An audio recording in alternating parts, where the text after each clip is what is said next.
நாய் கடிச்சா இன்ஜெக்ஷன் போடுறாங்கன்னு தெரியும் மேம். அதே மாதிரி பூனை கடிச்சாலும் இன்ஜெக்ஷன் போடணுமா? நாய்க்கடி, பூனைக்கடி, இல்லை நீங்கள் வெளியில் எங்கேயாவது ஒரு ட்ரிப்பு போகிறீங்க, அப்போ வந்துட்டு ஒரு குரங்கு வந்து பைட் பண்ணிடுச்சு ஃபீட் பண்ணும்போது அப்படின்னாலும் கண்டிப்பாக ஆன்டி ரேபிஸ் வேக்சின், அதாவது அந்த நாய்க்கடிக்கான தடுப்பூசி போடுறது கட்டாயம்.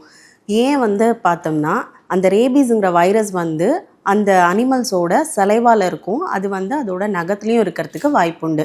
அப்போது அது கடித்த போது ஃபஸ்ட் எய்டாக நம்ம என்ன பண்ணணும்னா அந்த ஊண்டை வந்து ஃபஸ்ட்டு ஒரு 10 to 15 minutes soap and water வச்சு க்ளீன் பண்ணிடணும். அந்த 10 to 15 minutes வாஷ் பண்ணுறதுனால தான் அந்த இன்ஃபெக்ஷன் வந்து கம்மியாக சான்சஸ் இருக்குது.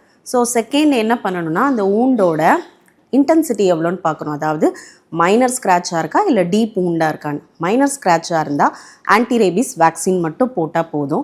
இல்லை அந்த ஊண்டு வந்து ரொம்ப டீப்பாக இருக்குது, ப்ளீடிங் ஜாஸ்தியாகுது, இல்லை ஃபேஸ் நெக்கில் பைட் பண்ணியிருக்கு அப்படின்னா கண்டிப்பாக வேக்சினோடு சேர்த்து இம்யூனோகுளோபுலினும் போடணும். ஸோ அதோட டோசஸ் என்ன, எத்தனை ஊசி நான் போடணும் அப்படின்னு கேட்டிங்கன்னா, நம்ம கடித்த அன்றைக்கே இமீடியட்டாக ஃபஸ்ட்டு டோஸ் போட்டுடணும். அதை வந்து நம்ம 0 டோஸ்னு சொல்லுவோம். நெக்ஸ்ட் வந்து பார்த்தோம்னா 3rd டே, அப்புறம் 7th டே, தென் 14th டே, 28 டேஸ்னு 5 நாள் வந்து கட்டாயம் போடணும். ஒரு டோஸை ஸ்கிப் பண்ணால் கூட ரேபீஸ் வரத்துக்கான வாய்ப்புண்டு. ஏன் இதை இவ்வளோ ஸ்ட்ரெஸ் பண்ணுறோம்னா, ரேபீஸுங்கிறது வரதுக்கு முன்னாடி இந்த இன்ஜெக்ஷனை போட்டு நம்ம ப்ரிவெண்ட் பண்ணிக்கலாம்.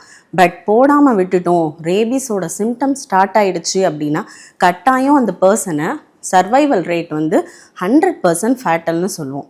அதனால் எல்லாத்துக்கும் இந்த வேக்சின் கண்டிப்பாக போட்டாகணும். அப்புறம் ஒரு சிலர் டவுட் கேட்பாங்க, வீட்டில் வளர்க்குற நாய் தான், அது வந்து கடிச்சிடுச்சு, என் ஃப்ரெண்டோட வீட்டுக்கு போயிருந்தேன், அப்போ நான் வேக்சின் போடணுமா அப்படின்னு கேட்டாலும் கண்டிப்பாக ரிஸ்க் எடுக்காமல் வேக்சின் போடணும். ஏன்னா அந்த டாக்கு வந்து நம்ம ஃபுல் கோர்ஸ் முடிச்சிருக்கா, பூஸ்டர் டோஸ் போட்டிருக்கா, இல்லாட்டி அந்த நாய்க்கு அது எந்த அளவுக்கு எஃபெக்டிவாக இருந்தது எதுவுமே நம்மளுக்கு தெரியாது. அப்போது கண்டிப்பாக வேக்சினேஷன் தேவை.